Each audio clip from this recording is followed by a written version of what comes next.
You're listening to the Sonny Brown Breakdown. Now, it is time to break it down.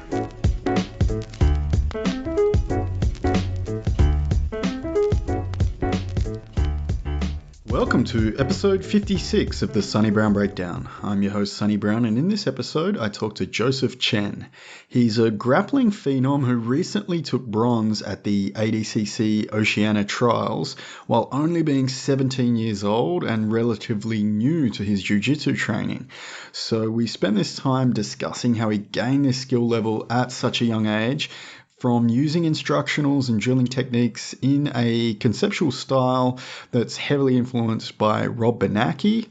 And we also discuss how after preparing for the ADCC trials at the B team in Texas with Craig Jones, what it was like training in that high-level environment and how he plans to move forward in his grappling future. So it was an interesting discussion, as from someone so young, it seems like he's taken a lot of the things that we have discussed in previous episodes and implemented them into his training style, and he's become very competent, very good. So it was fascinating to hear from him, and hope you enjoy the episode too. If you'd like to support the podcast, you can drop us a 5-star review on Spotify or Apple iTunes, or you can purchase a shirt at scuffle.com.au.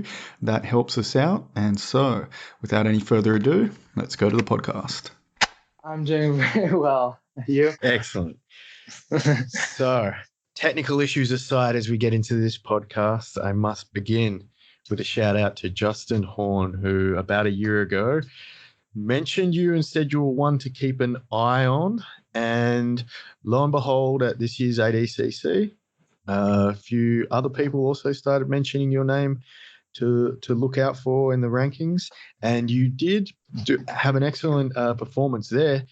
Although getting the bronze medal, which I'm sure was not what you wanted, still excellent work for someone who is only 17 years of age and competing at the top level of the sport. So I thought I'd just start off by finding out how you got into grappling, how you got into martial arts.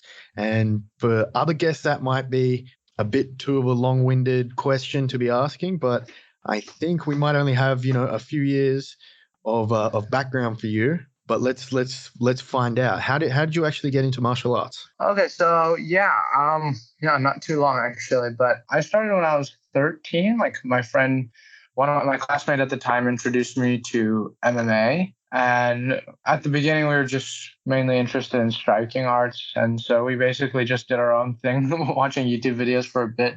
But then a year into it, we decided, okay, we might need to learn this jiu-jitsu thing. So we just looked up the local jiu-jitsu gym and decided to go there. And at the time, I think I just turned 14 or something. And so, that's when I started training. So it was really just from online watching MMA, thinking it's pretty cool, and then wanting to give it a shot yourself? Basically, yeah. I'm like playing UFC 3. I'm like, oh, this MMA role looks cool. Of course, the video game is now the entrance into the sport itself. That's not that surprising. And so when you started training, you had the video game as a bit of the background. Whereabouts was this taking place? So whereabouts were you living at the time when that happened? So I was living in Nanjing, China, and the gym I actually started at, the head coach there at the time was a purple belt, but he, funny thing, I believe, I don't know if it's a former guest, but I think you know of him. He was under Rob Biernacki, and at this time, he's now a brown belt. Okay, yeah, I've had Rob Biernacki on before, and he is a very interesting coach in his analytical explanations of jiu-jitsu and martial arts in general.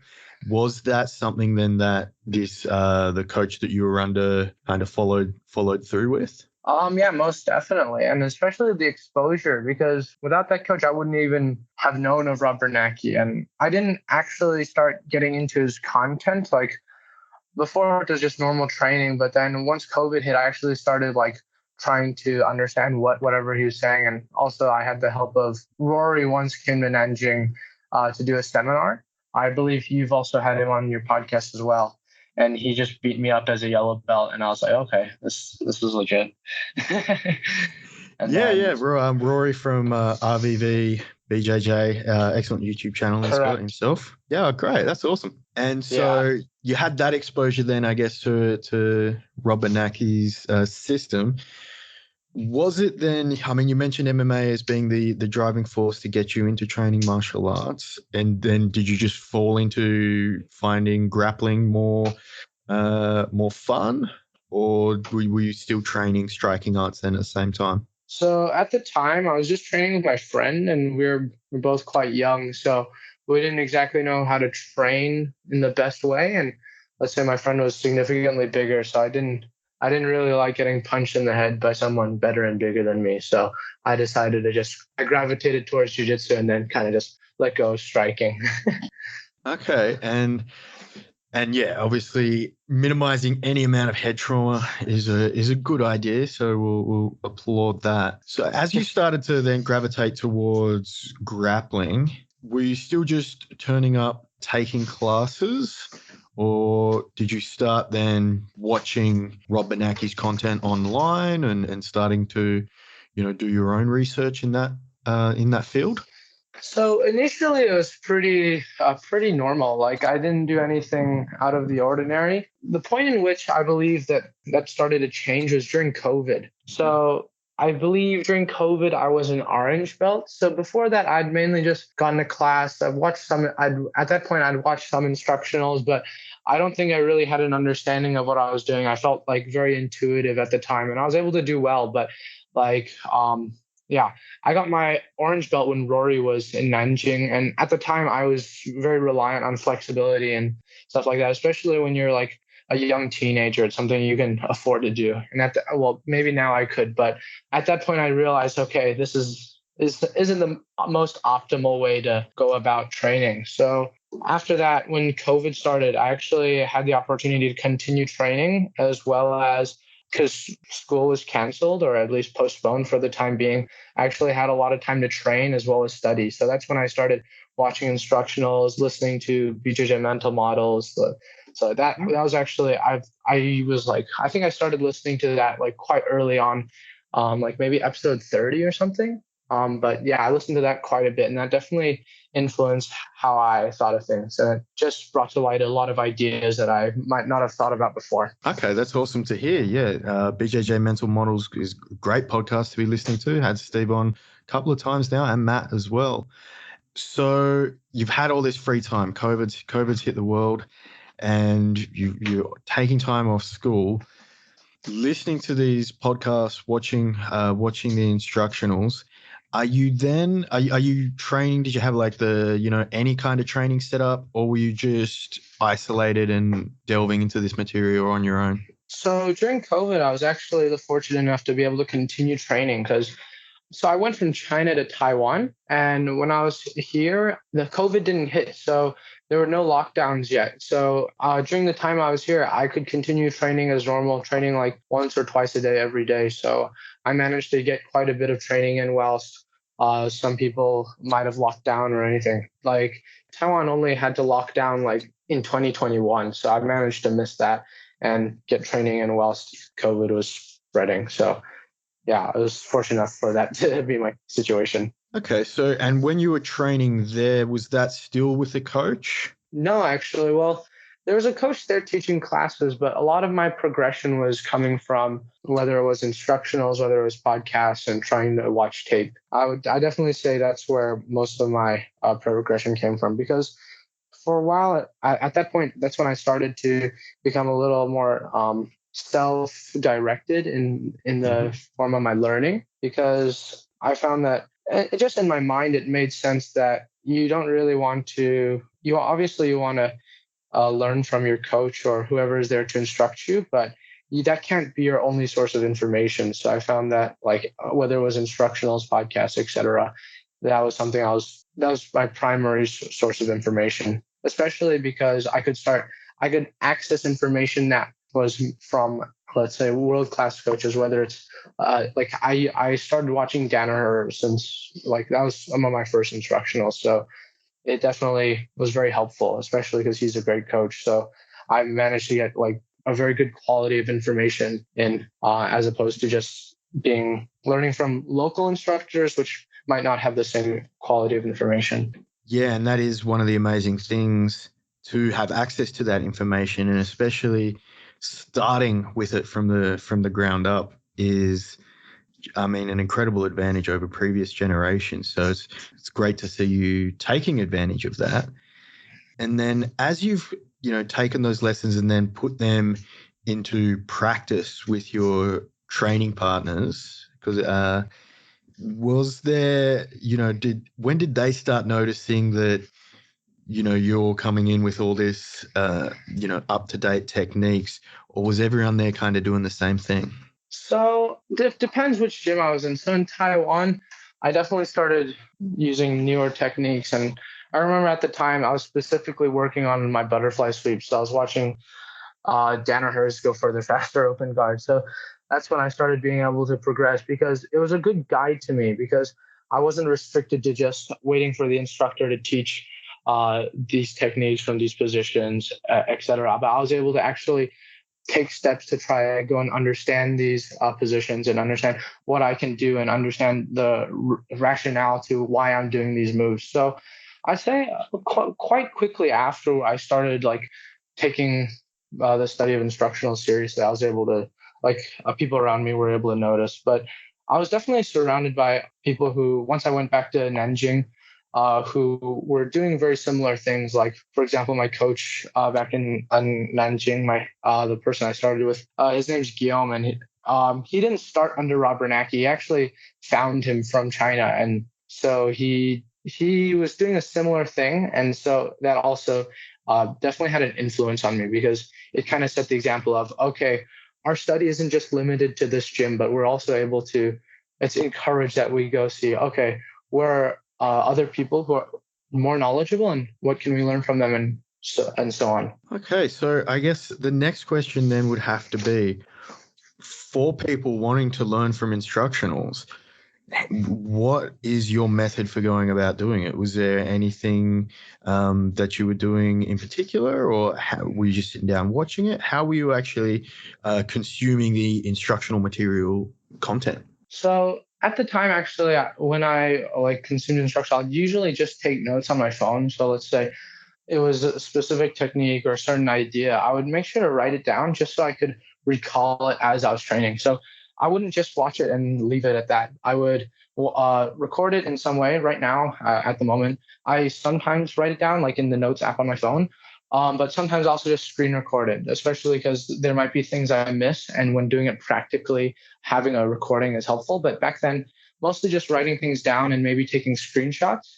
And then once I managed to get to the gym, I would make sure to look over my notes and what I had written down and make sure, okay, I have an idea of what I'm trying to do, and then that I'm doing it properly. So usually just finding a good way to recall the information that I had watched before. But I also think it's very important to have a good quality of instructional, because I think some instructionals you have to approach in different ways. Whereas some might be more technique for technique, and others are more talking about ideas. So I think, how can I phrase this properly? That'll determine how you approach these instructionals, because I believe that if if a lot of the ideas are, let's say the instructional is teaching more ideas, it's more, there has to be a lot of thought that goes into it as well, and not just drilling. Interesting. So I guess then I'd be interested to hear then, how do you evaluate what is a good instructional, or one that you're going to maybe just avoid, or if you begin to be selective in certain parts of an instructional? What is your process then of deciding what instructional you should be studying? Well, generally I find the way I decided to start studying, let's say the original squad, and let's say more intensively at the beginning, was my thought process was, okay, who's the best grappler right now in jiu-jitsu?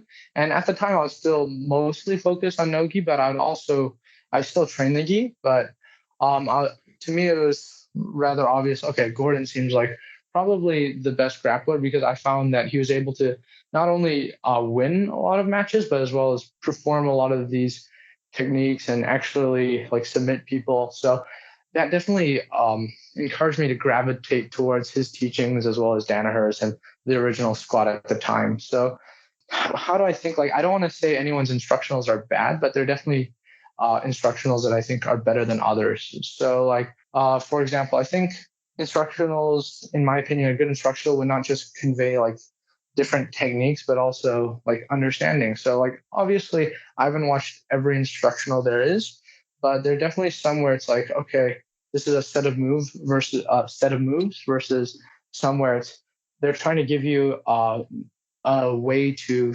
understand, okay, this is the situation we're in, and this is what we're going to have to interpret to decide, okay, are we going to do this technique or this technique or this technique? And being able to use that understanding to solve further problems. Okay, so it seems like then that aside from just sticking with the Danaher and the Danaher crew, which is a good a good rule for instructional quality so far at least, you are then waiting until it's really, you will buy something based on the cover, but it's once you start seeing the instruction taking place, then you'll be able to make the judgment on it, and then maybe I would assume then make a judgment on that instructor style yourself. Yeah, most definitely. So yeah, and obviously that's not the only way. Like competitive accolades can mean something, but there are plenty of instructors that I think are very good that, let's say, do not have that. So like, for example,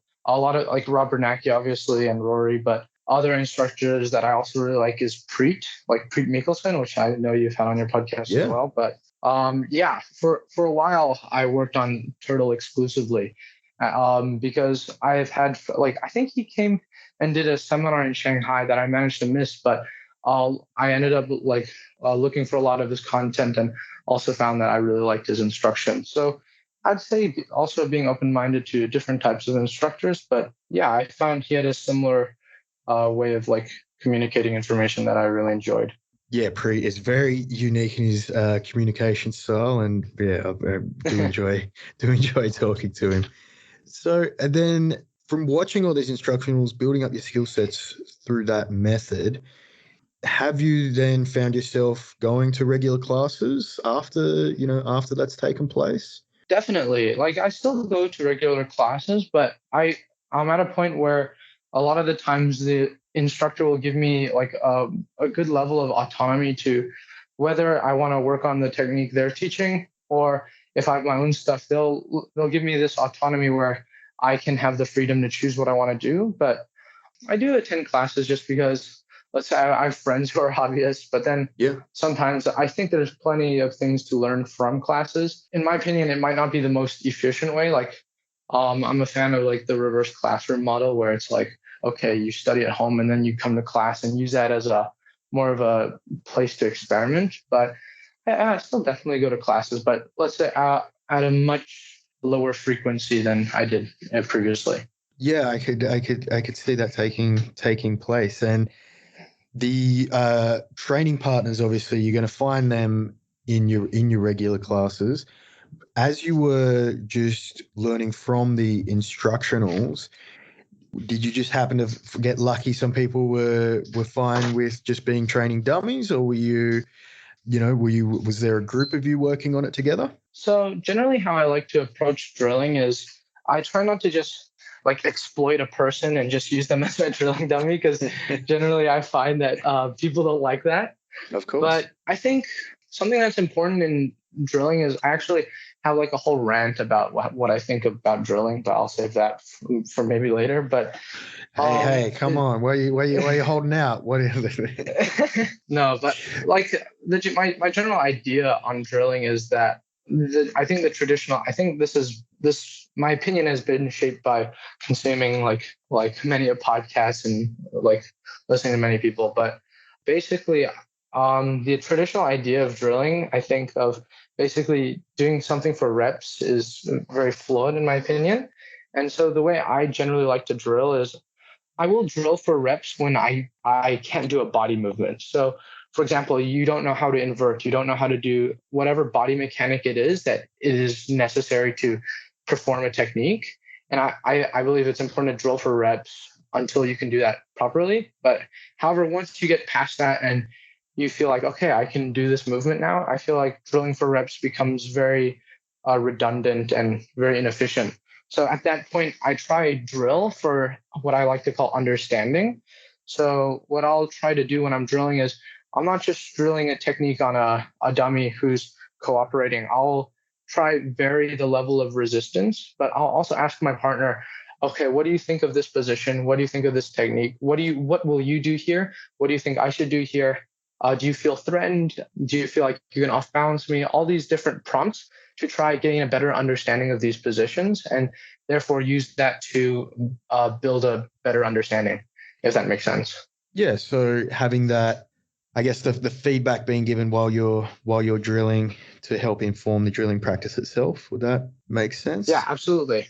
Yeah, because something that I remember I read a book. I can't exactly recall the name. I think it's called Mastery, and I think I heard someone recommend it once. But it basically talked about different types of practitioners of various arts, whether it's like a martial arts or something else. But I remember one being called basically talking about tinkering, and that definitely influenced how I thought of drilling, in the sense where it's like, okay, I'm going to use drilling as a time to tinker and play around with certain ideas and play around with, okay, what are some variables that I can change in situations like this when I drill? And then how can that affect what I do? And because again, what I said before about not exploiting your partner and just using them as a dummy, by doing this and asking them and giving them these prompts, it also helps them gain a better understanding of what they're doing, and also stimulates their mind as well. Instead of them just sitting there lifeless or just giving a very, let's say, bland reaction, they're able to actually think about ideas for themselves. And then I find that you can, once again, like you said, like generate a type of feedback loop, and then you can keep building off of that. Yeah, that's fascinating to hear. And so as you've been progressing, you've found that style of drilling is perhaps, or I wouldn't want to say responsible, but is that where you found the most gains then being made once you started bringing in the stuff you're learning from instructionals and then applying that in that drilling format that you just mentioned? Absolutely. Yeah. Because, I definitely think that's, for me, at least the best way for me to take what I've learned in instructionals and actually be able to transfer it to rolling. Because by doing that, I feel like I can vary the resistance. So instead of just me drilling it on somebody who's fully cooperating, I can ask for layers of resistance. I can maybe say, okay, what do you feel like you can do with your hands? What do you feel like you can do with your legs? And see, okay, what are the things that I might want to look out for? And then slowly increase the resistance. And maybe if I'm unable to do it and unable to perform the move, I can ask my partner, okay, what do you think I'm doing wrong? Or what do you think I can do to actually make this work? And then just vary the resistance until I feel like, okay, I'm comfortable with it and I feel like I might be able to perform it in sparring, and then slowly ask them to increase the resistance and varying it with if I'm successful or if I failed. Okay, very interesting. And I did, while you're in Sydney and Australia for the ADCC trials, I did attend a seminar that you gave on passing guard and taking the back. And one thing I noticed was the manner in which you taught the seminar was not to just give the step-by-step instructions of the moves to repeat, but to give a few different options that the drilling partners should play around with, tinker with, shall we say.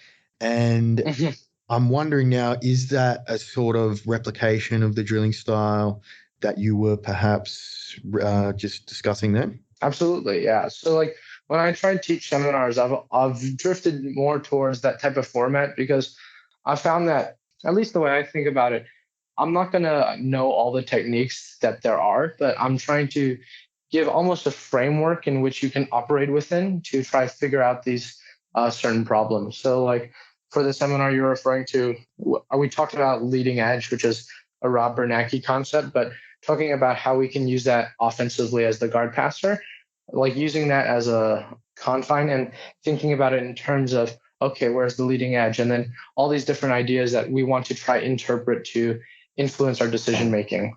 So yeah, you're exactly correct in the sense where I'm trying to encourage the people like who are trying to learn in the seminar to, instead of trying to take what I'm doing exactly and just use the ideas that I'm trying to communicate and try to use that to solve these certain problems. And I'll give examples to illustrate that, but I don't want them to be limited to just those examples.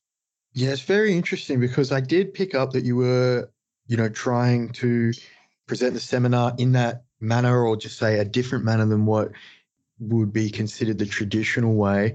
And it was almost, I could tell, like even myself, there is that of the old habits of how we have learned, that kind of, you want to go know the particular move, like even as you're giving the guides for tinkering, we've I've seen so many moves taught step by step.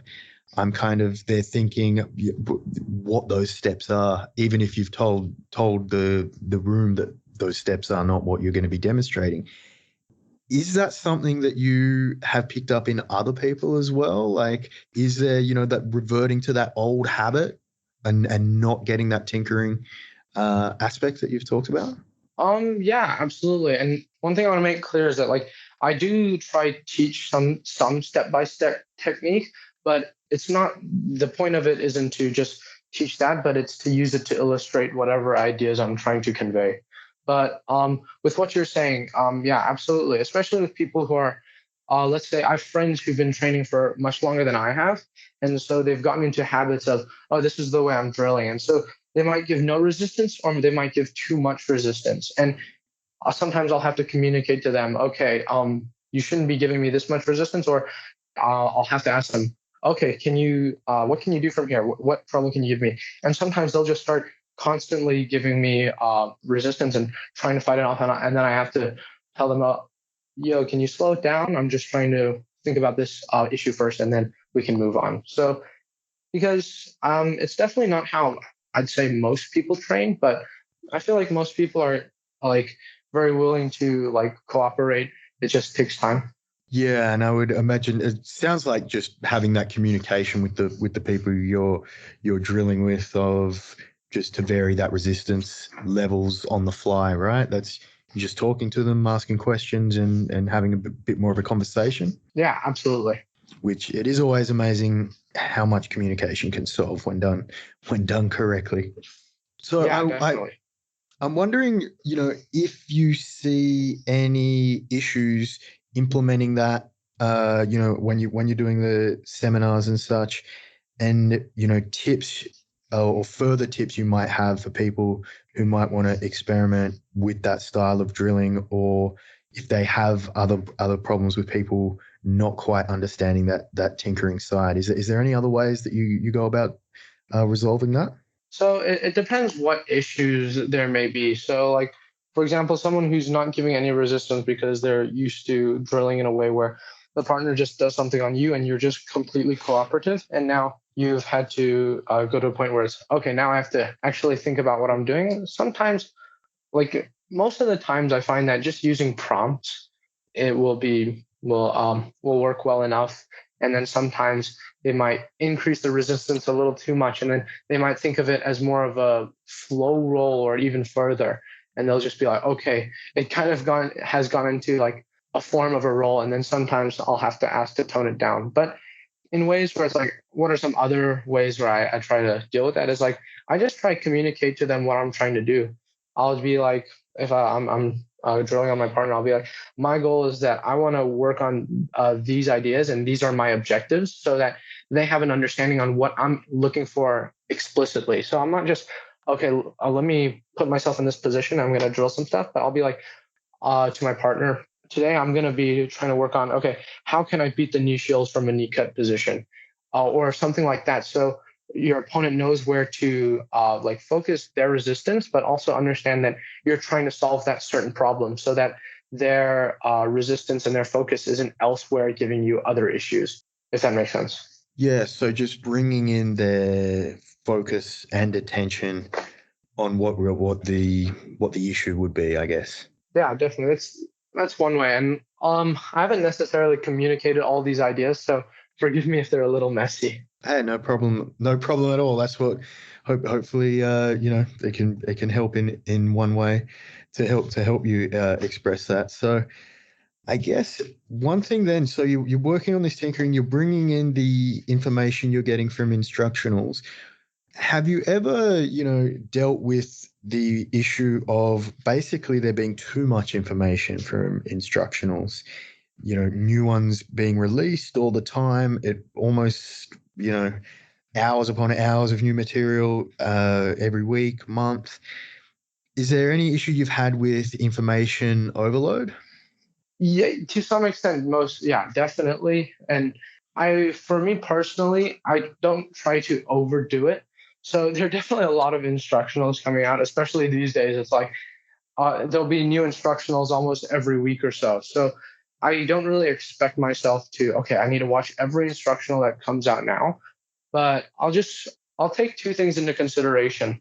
Well, first, I'll take into consideration what are my goals and objectives currently in terms of progressing my own jiu-jitsu at the moment. So that might mean I'm working on guard passing. I might be working on guard, and then I'll use that to influence, okay, what instructionals do I want to watch? Or if I don't have any of those goals at the moment, let's say I'm in a more of a off period where I'm not as intentional, I'll choose something that might not be what I usually watch.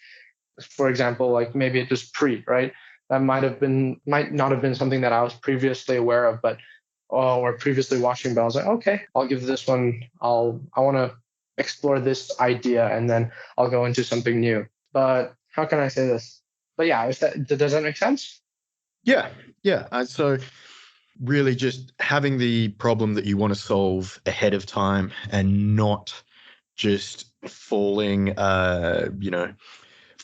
into the trap of just chasing the latest techniques from the marketing copy that might be sent out. Is just going into with the solution that you want to find. Yeah, absolutely. Because I think there can be a lot of pressure, especially maybe if you have a friend or a peer who's, oh, I just finished this instructional, maybe you haven't, and you're like, oh no, maybe I should also try watch that instructional, and then you just overload yourself, and then you can't actually get any quality drilling time or get any quality time to actually understand what you're working on at the moment. Because I think if you rush too much through a lot of these different instructionals, a lot of the time it can be somewhat wasteful, because I think it's important to have time to develop these, like just an understanding of the contents of the instructional and where it lies, and like, oh, how does this fit in with other stuff surrounding it that might not be in the content of the instructional, but within the context of your game and how it fits in. Yeah, so really knowing what solution you want to find to fit into your game, and then going to seek out the instructional once you kind of have that in mind, rather than just seeing the latest shiny one come out with the new 10-step system to beat everyone and thinking, I need that right now, take my money kind of approach. One person who's been putting out instructionals lately that I've really been enjoying is Craig Jones, who's been, of course, filming a lot now at the B team. And that is where you did your preparation for ADCC. And there's a lot of videos on the B team YouTube channel of Craig Jones seemingly just torturing you day in, day out. But I'm wondering, so you've built up this skill set, with your work by studying instructionals, your method of drilling. When did you realize, okay, I might go over to Texas, start working with the B team and give a solid crack at this? So, first of all, I hate Craig. He's terrible. No, but in all seriousness, it's definitely awesome being there, and I feel like that was probably my first exposure to some of the highest level in jiu-jitsu, because previously, until March of this year, I've basically been exclusively based in Asia and haven't been exposed to many very good people. I've had people who I'd been around who are relatively well accomplished, but not to the level of like the main B team squad. So going, like, for me, I actually had the goal of going to New York in 2020 to try to train with the squad back when it was like the whole squad was together with Craig, Nikki, Gordon, all that, because I'd been following them for a lot at that point. However, because of COVID, I wasn't able to do that. So especially with ADCC trials coming up, I decided, okay, I'd like to base my preparation in Austin, and decided to train at B Team. And I had some friends who had already been, so it definitely, it made it a very easy decision. And then turning up at the B Team to know that, this is you going to be your training camp for ADCC, that's what you want to focus yourself on. How did you then find your style of tinkering and learning through instructionals? How did you find that integrate into the B Team style? So I found it worked quite well. So I'd say the way they do things is similar, but also different in some ways, where they often try to convey certain understanding and certain ideas to try help you rationalize why you're doing this instead of this. But also something I struggled with was I would end up, there wasn't too much time for me to drill my own techniques whilst I was there.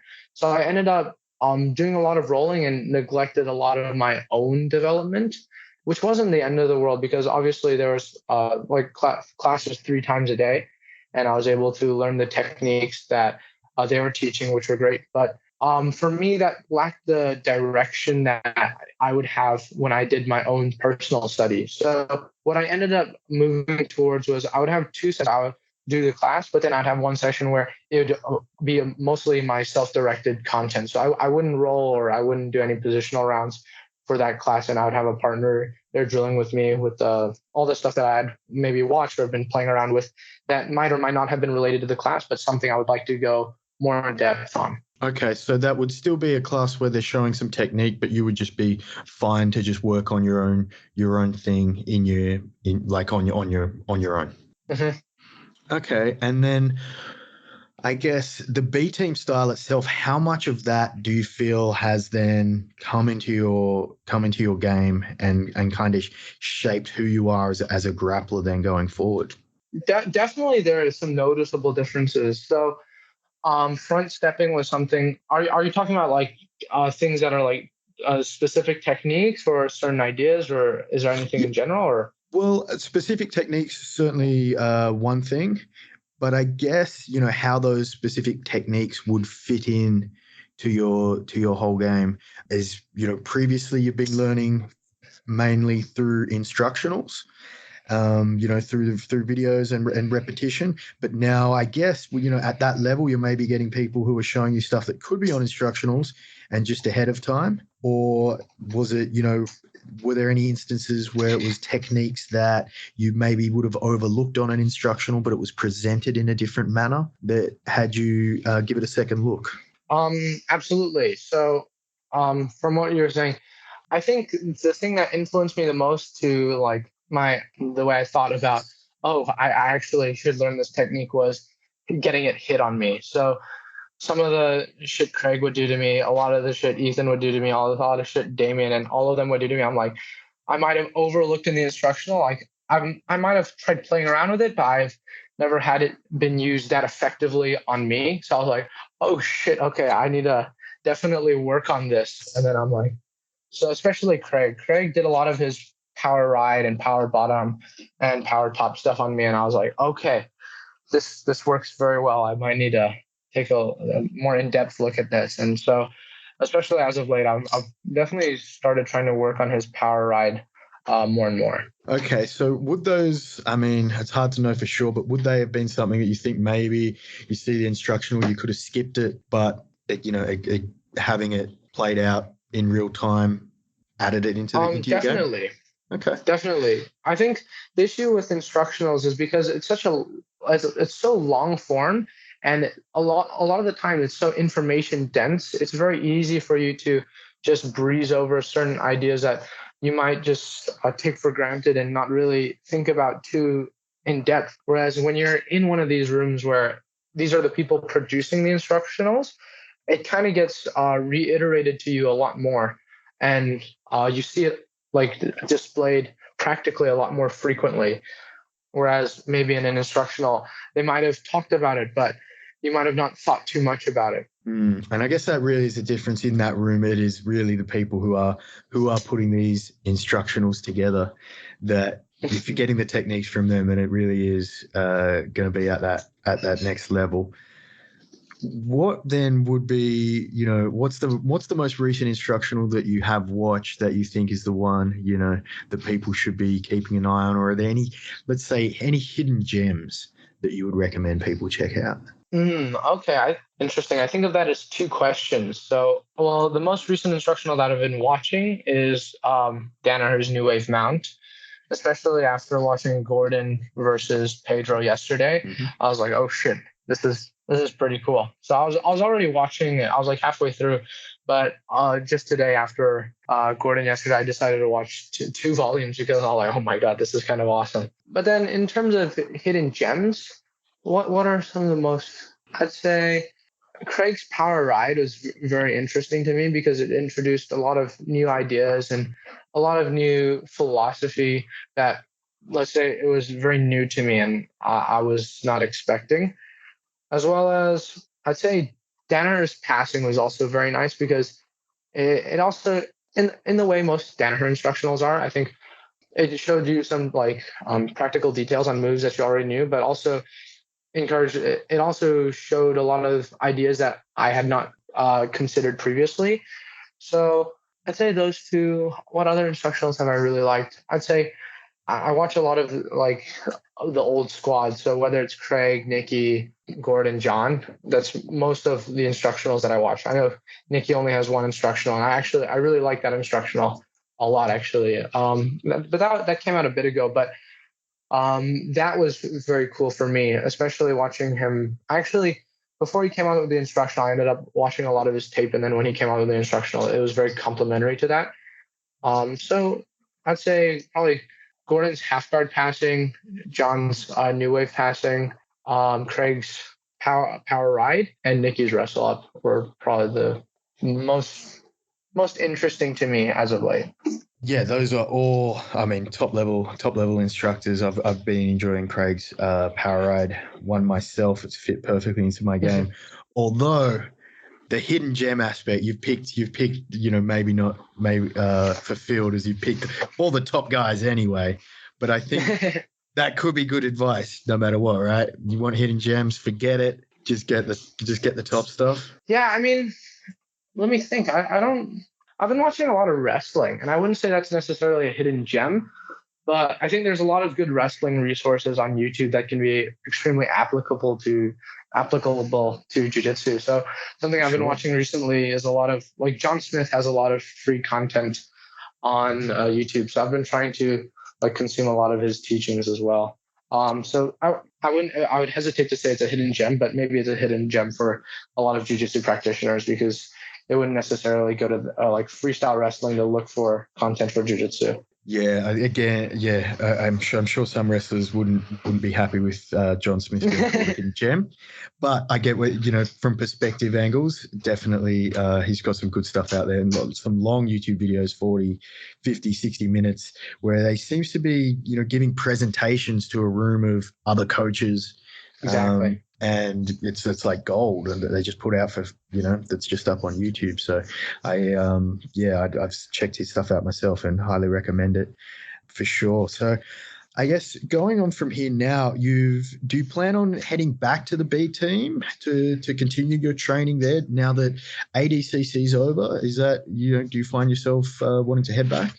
Yeah. So actually, I have plans to head back there late August, early September. I'm just gonna go back to see my family because I'd like to help a lot of the guys there to prepare for ADCC. So I'll definitely be back there, and I really do enjoy training there. So yes. And then what would be next on the horizon for yourself?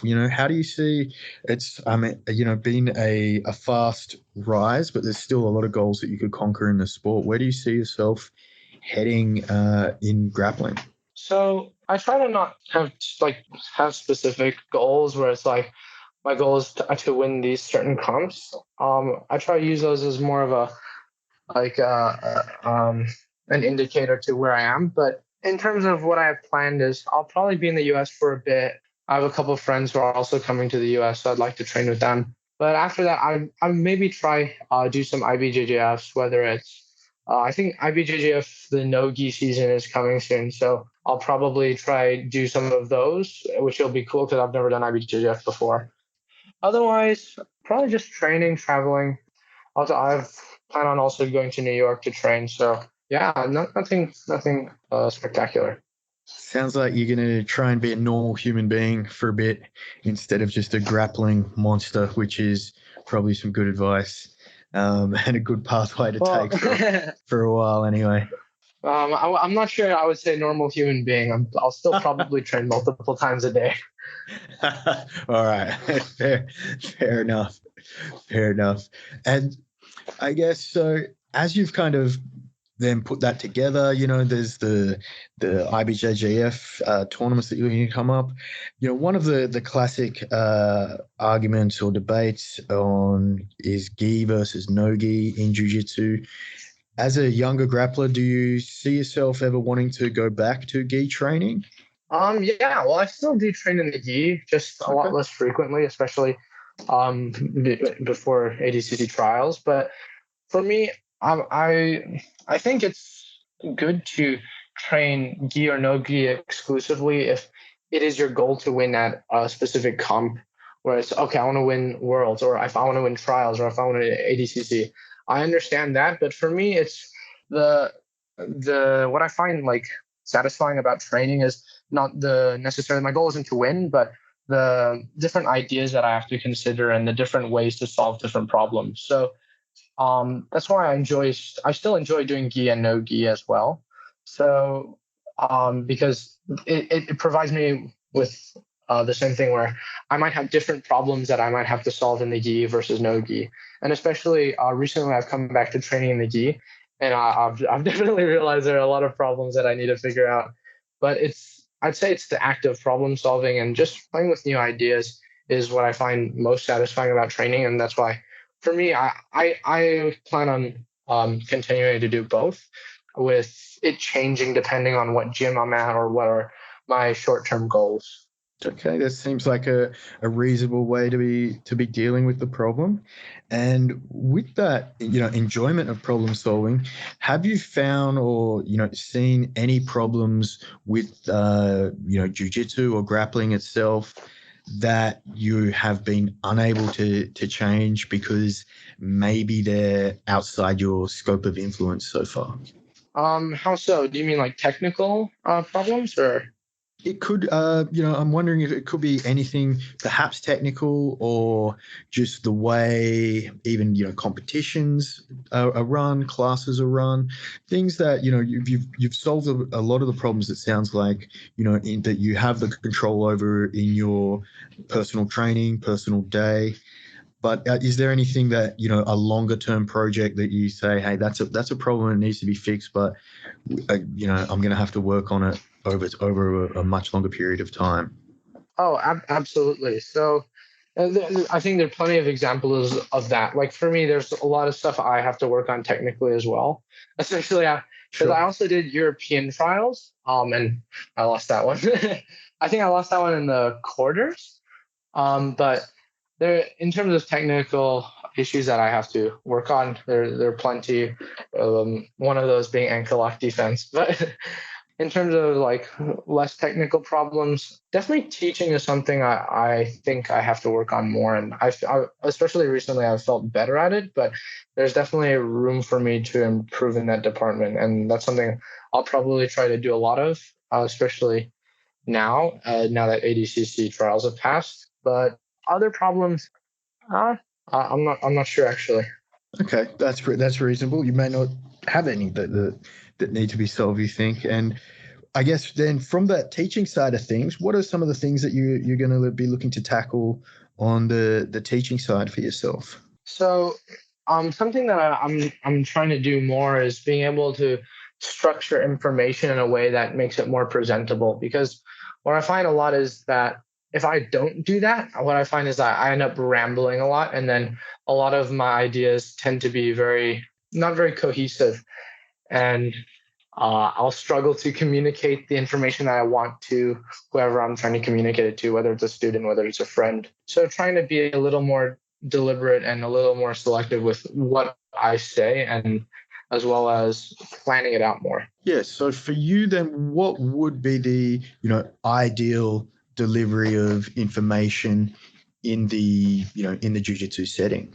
So that's something I'm trying to figure out. But for the time being, like similar to like what the seminar that you attended, I tried like trying to convey understanding as well as certain ideas, and then try to use different practical techniques to illustrate these ideas at work. So people are able to then take the illustration of those ideas and then apply them to different situations. Whether it was we talked about like leading edge, which for me I find that to be a very useful tool when passing the guard, as well as understanding like different reactions, whether it be like another one from Rob Biernacki that I really enjoy is the idea of frames and levers, and something I try to communicate a lot when I teach is how the relationship between the two, as well as what it means when someone has a frame versus when someone has a lever, and the certain situations in which that may happen. So if it's the frames are weighted, unweighted, what we can do from there, and how we can turn frames into levers and vice versa. So trying to use those ideas and then use practical technique to illustrate them. So that's what I've been trying to do, let's say more recently in terms of teaching. Yeah, that's awesome. And then are there any concepts that you think you're maybe trying to work the edges out yourself, or perhaps discover, or some things that you may have found that no one else had described as such yet, that you might be working on or fleshing out to put into practice in your teaching? Let me think. I actually have like a bunch of notes. Like I essentially just keep notes of anything I'm trying to play around with. I'm trying to experiment with like again, a lot of my ideas come from Rob Biernacki, and that's because that's probably because I was exposed to at first. And so trying to play around with different versions of his, what he calls fuck your jiu-jitsu. Yeah. And so one that I've been playing around with recently is trying to encourage the development of being able to hold an opponent down. So especially after my semifinal match at Australian trials, or the Asian and Oceania trials against Kenta, what I found he did a very good job at was being able to keep me on my back. So that's a skill that after that match I really wanted to develop. So what I've been playing around with is basically doing a fuck your jiu-jitsu round where the person on top has a hold of two ankles, and then from there, the person on bottom's goal is purely to stand up. So as the person on top, my goal is to either pass the guard or get to a body lock. And from there, I find that you can replicate and try to develop a lot of the skills needed to be good at holding someone down. Yeah, so that game-based style of learning is, really great. If once those drills are set in place and working, people are comfortable with them. So that's great to hear that that's a direction that you're heading in, and it is a good feature of Rob's teaching style. Definitely, I'm a big fan of that. Yeah, absolutely. I think it's quite versatile in its use, because like especially for that specific example, I had realized that I didn't have the desired skill in that area. Especially I had a match with Andrew Tackett. And then I found that in that match, I actually struggled to keep him down. So anytime that I would sweep him, he basically just stand back up, and I wasn't able to hold him down. And so that's where a lot of the issues were. So yeah, that's also where a lot of the inspiration for that type of round came from. And then there are plenty of other examples of that. And you say you struggled holding him down, or keeping him down, but you did manage to come out victorious in that match against Andrew Tackett, which is a great accomplishment against someone as skilled as himself.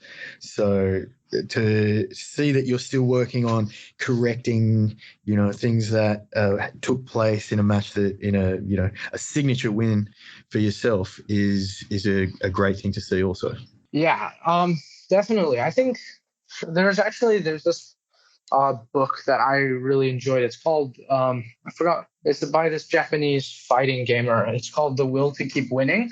And that definitely influenced a lot of how I think about like competing and then what the purpose that serves. And just to like give a brief summary of what like that book means to me is that he talks about a lot of how the goal shouldn't be winning exclusively, but it should be instead just trying to progress. And that's something that I've definitely at least tried keeping in mind in terms of like my journey throughout jiu-jitsu. So for me, my goal isn't too much to necessarily win matches, but the goal is to, or win certain events, but to just get better jiu-jitsu. And like I've heard many times before, it's like, if you hear, I think I've heard Travis Stevens talk about this, where he would talk about how some Olympians once they associate themselves and they think of themselves as an Olympian. And then let's say that didn't go to plan, or let's say that's past. And now people struggle to find motivation to continue training and to continue progressing. So I've tried staying aware of being aware of that, and then instead of focus on certain accomplishments, be more focused on just simply progressing. And I find that it's easier to maintain motivation despite whether you sustained a loss or a victory. Yeah, very healthy attitude to have there. And it's funny, there is a YouTube channel which I'll have to remember, but it does talk about these competitive like Street Fighter fighting games, one versus one player. That Core CORE Core A Gaming. That's the one. Core A Gaming. I love that channel. It's great, isn't it? I think that guy. I think the guy does jiu-jitsu as well. Good. Really? I vaguely remember like him making a reference to at least martial arts. I'd have to go back and look. But yeah, he's definitely made plenty of martial arts references. But I didn't know that if he did jiu-jitsu or not. I or train some form that's not just the computer gaming. And and a lot of good actual resources, I guess, can be found in those different places, because that I don't even play those fighting games. But yeah, I watched that guy's YouTube channel and found a lot of valuable information just talking about how they are dealing with those problems there. So that's very interesting to hear. I guess Absolutely. Then. Yeah, that channel is so good. We'll put a link. We'll have to link that one in the show notes for sure then, and I'll get the name of that book. Now, I guess it'd be very interesting to hear then, what would be your tips then for anyone? And of course, I'm sure you've covered some things, but you know, like the white belt, there's some people just getting into training jiu-jitsu, training grappling. You know, it's you've taken a lot of dedication, obviously, even with a time input to watch instructionals and things like that. But what would be your tips then, perhaps, for someone? Maybe it's they can't afford those longer instructionals. Maybe they don't have the time. What do you think would be the best things that they could do to help improve their game? So, in my opinion, something I think about a lot is trying to develop a lens to interpret jiu-jitsu. So, for example, as a white belt, for me, I would probably encourage trying to build understanding. And it doesn't necessarily need to come from instructionals. So it definitely would be helpful to have the aid of instructionals or good instruction, but also just trying to make your own observations and then see how that can apply in different areas and how that fits into the context of the situation or in the context of jiu-jitsu. So, for example, like if you were to think about a certain type of guard pass, you would want to think of how can we get there? So on what does our opponent have to do that would let us get into a situation where it becomes applicable and appropriate, as well as what are some of the reactions our opponents can have. So trying to build a lens. So something, once again, Rob Biernacki. I'm not doing this intentionally actually, but he has like his whole alignment theory. And I think for me, that was a good start to basically have a lens to interpret jiu-jitsu, because his alignment theory is a good way to interpret a lot of the things that are happening, and a good heuristic to problem solve. So it doesn't exactly give you the exact solution, but it gives you a way to think about certain things, whether it's like posture structure and base, and you think about those things and how those things manifest themselves in this situation, and then think about that and how you can solve the problem. Does that make sense? So Yeah, for basically sure. trying to build understanding and then trying to use that to go further. Because I find that if you just go for technique, it doesn't really build very well. So you'll have these techniques and they exist in isolation, but it's hard to connect them to similar techniques or techniques that exist in a similar area. Yeah, very much so. And I think that the alignment theory, I talked about that with Rory, I believe. And, that's one of the first things they teach their students over there. Or if I think the first thing they teach their students is just to get that understanding of it, which does seem to be a powerful lens to look at things. And I guess maybe the last question here, just to wrap things up, because we've learned about, your mindset on the technical side of things, definitely the learning, the teaching, drilling, and how you've got to where you are in, relatively short space of time. But I'm wondering what are the fun things in jiu-jitsu that keep you coming back? What's the fun things in martial arts training that keep you coming back? What do you find the most, enjoyable about it other than just techniques? So, there are many things, and technique is definitely one of them. But for me, probably a lot of my friends have come from training martial arts. Like, especially when I started focusing on martial arts, just Brazilian jiu-jitsu, I found that I would stop hanging out with my friends from school.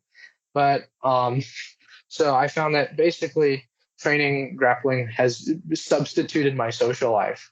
So just like dismissing all the actual grappling, but what else it gives me is it gives me a lot of friends, so that if I go somewhere in the world, like a lot of my friends are based in different parts of the world, and so I'll be able to hang out with them, maybe stay at their place, and then I meet a lot of these very interesting people that I would not have met otherwise. Especially I'm still 17, so a lot of my friends are stay in their maybe 20s or 30s, and I probably I wouldn't have been friends with them otherwise. So that's definitely something I think training this has afforded me.